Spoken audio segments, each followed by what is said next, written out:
దీపం ఉన్నప్పుడే ఇల్లు చక్కబెట్టుకోవాలి అంటారు పెద్దలు.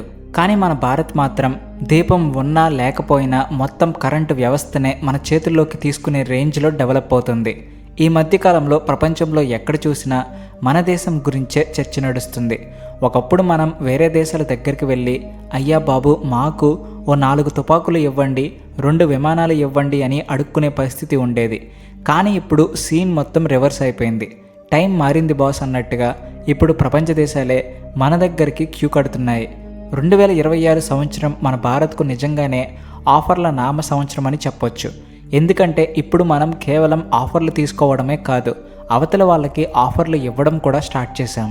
ఇప్పుడు అసలు మ్యాటర్ ఏంటి అంటే ఫ్రాన్స్ ప్రెసిడెంట్ మాన్యుయల్ మాక్రాన్ మన భారత్ విజిట్కి నిన్ననే వచ్చేశారు. ఫిబ్రవరి 17 నుండి ఫిబ్రవరి 19 వరకు ఆయన మన దేశంలోనే ఉంటారు. అలాగని ఆయన ఏదో ఖాళీగా టీ తాగి వెళ్ళడానికి రావడం లేదు.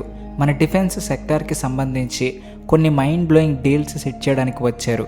ఫ్రెంచ్ మీడియా లీక్ చేసిన ఇన్ఫర్మేషన్ ప్రకారం మన నేవీ కోసం మనం అనుకుంటున్న రాఫెల్ మెరైన్ డీల్లో భారీ మార్పులు జరగబోతున్నాయి.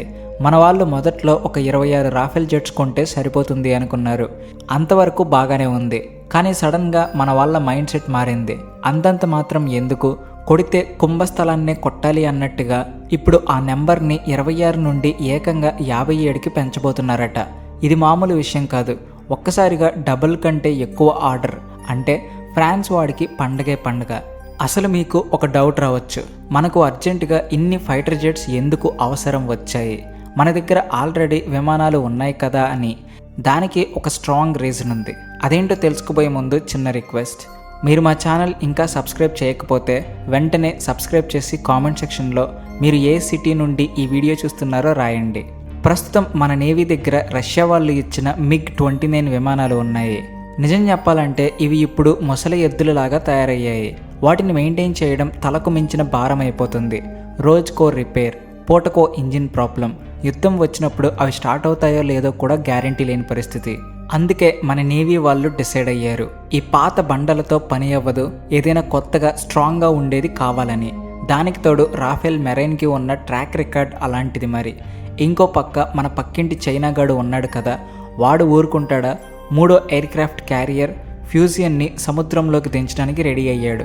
వాడు దాన్ని తీసుకొచ్చి మన హిందూ మహాసముద్రంలో రౌడీయిజం చేయడానికి ప్లాన్ వేస్తున్నాడు. వాడు రేపు పొద్దున్న మన ఇంటి ముందుకు వచ్చి తొడకొడితే మనం చూస్తూ కూర్చోలేం కదా.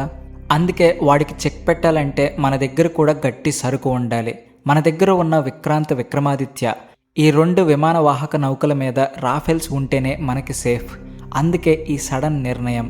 అంతేకాకుండా ఇంకో లాజిక్ కూడా ఉంది. మనం సొంతగా తయారు చేసుకుంటున్న twin engine deck based fighter TED-BF ready అవ్వడానికి ఇంకా చాలా టైం పడుతుంది.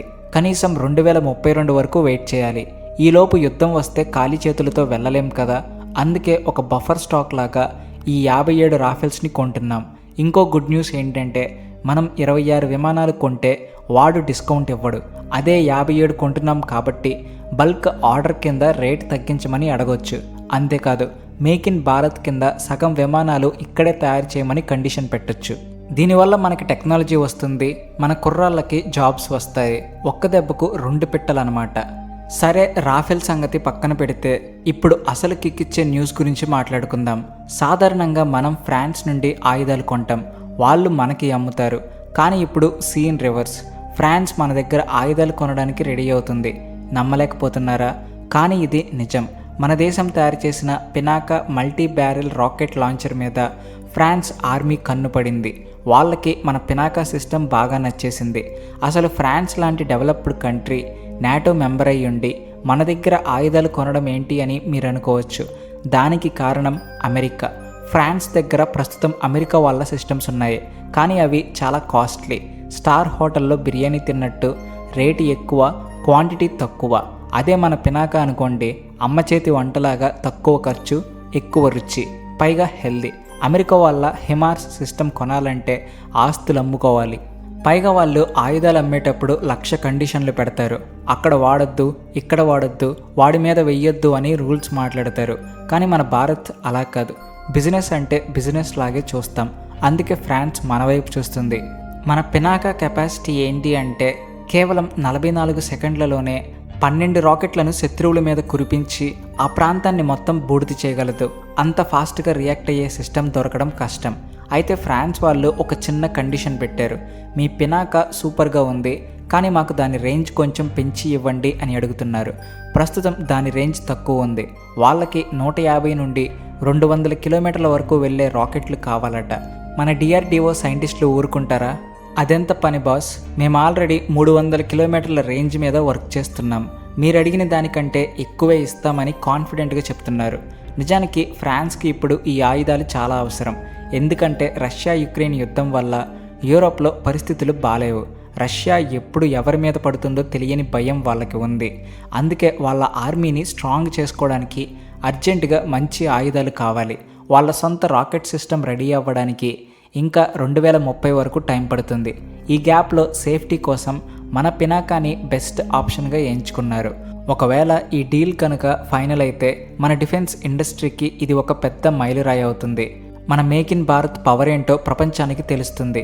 ఇప్పటికే ఆర్మేనియా లాంటి దేశాలు మన పినాకా వాడుతున్నాయి. ఇప్పుడు ఫ్రాన్స్ కూడా జాయిన్ అయితే మన రేంజ్ వేరే లెవెల్కి వెళ్తుంది. ఇక మూడో విషయం, ఇది కొంచెం సీరియస్గా ఆలోచించాల్సిన మ్యాటర్. మన పాత మిత్రుడు రష్యా మన పక్కన ఉన్న శత్రువు పాకిస్తాన్తో కొంచెం క్లోజ్ అవుతున్నట్టు కనిపిస్తుంది. పాముకు పాలు పోసి పెంచినట్టు రష్యా ఇప్పుడు పాకిస్తాన్తో దోస్తీ చేస్తుంది. రష్యా పాకిస్తాన్ల మధ్య డైరెక్ట్ రైలు రోడ్డు మార్గం వేయడానికి ఒక అగ్రిమెంట్ కుదిరింది.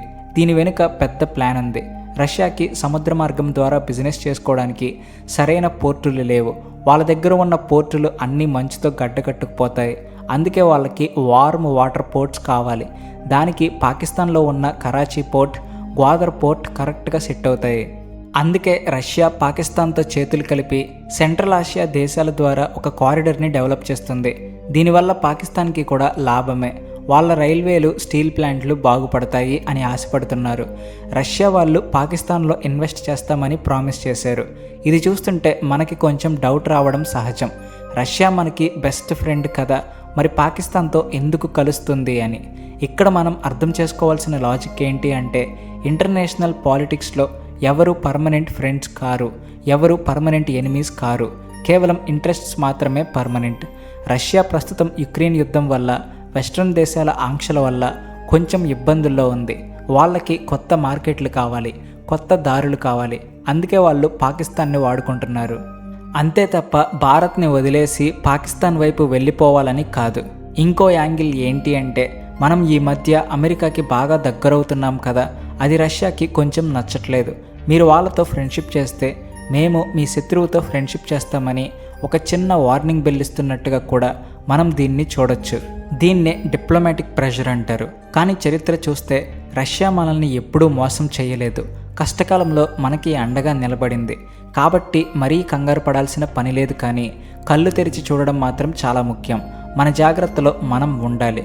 మొత్తానికి చూస్తే 2026లో భారత్ చుట్టూ చాలా ఆసక్తికరమైన పరిణామాలు జరుగుతున్నాయి. ఒక పక్క ఫ్రాన్స్తో దోస్తీ పెరుగుతుంది, రాఫెల్స్ వస్తున్నాయి, మన పినాక ఫ్రాన్స్కి వెళ్తుంది. ఇంకో పక్క రష్యా పాకిస్తాన్ గేమ్ ప్లాన్ నడుస్తుంది. ఇవన్నీ చూస్తుంటే ఒక విషయం క్లియర్గా అర్థమవుతుంది. భారత్ ఇప్పుడు గ్లోబల్ ప్లేయర్. మన ప్రమేయం లేకుండా ఏ విషయమూ జరగదు. మనల్ని పక్కన పెట్టి ఏ దేశము ముందుకు వెళ్ళలేదు. ఇప్పుడు మనం చేయాల్సింది ఏంటి అంటే, మన బలాన్ని పెంచుకుంటూ సొంత కాళ్ళ మీద నిలబడడం. ఈ రాఫెల్ డీల్ వల్ల మన నేవీ పవర్ పెరుగుతుంది. పినాక ఎక్స్పోర్ట్ వల్ల మన ఎకానమీకి, మన ఇమేజ్కి బూస్ట్ వస్తుంది. రష్యా పాకిస్తాన్ డీల్ని మనం గమనిస్తూనే మన డిప్లొమసీతో దాన్ని కౌంటర్ చేయాలి. ఏది ఏమైనా రాబోయే రోజుల్లో మన దేశం డిఫెన్స్ రంగంలో ఇంకెన్ని సంచలనాలు సృష్టిస్తుందో చూడాలి. మన సైంటిస్టులు, మన సైనికులు మన దేశాన్ని టాప్లో నిలబెట్టడానికి రేయింబవళ్ళు కష్టపడుతున్నారు. వాళ్ళ కష్టానికి తగ్గ ఫలితం మనం ఇప్పుడు చూస్తున్నాం. సో ఇదండి సంగతి. దీని గురించి మీరేమనుకుంటున్నారు? మన పినాక రాకెట్లు ఫ్రాన్స్ ఆర్మీ చేతిలో ఉంటే ఆ కిక్కే వేరు కదా. అలాగే రష్యా పాకిస్తాన్తో క్లోజ్ అవ్వడం మనకి ఎంతవరకు ఎఫెక్ట్ అవుతుంది? మీ అభిప్రాయాన్ని కామెంట్ సెక్షన్లో చెప్పండి. ఇలాంటి interesting defence updates, geo politics గురించి ఇంకా తెలుసుకోవాలనుకుంటే మన వీడియోని లైక్ చేయండి, షేర్ చేయండి. జై హింద్, భారత్ మాతాకి జై.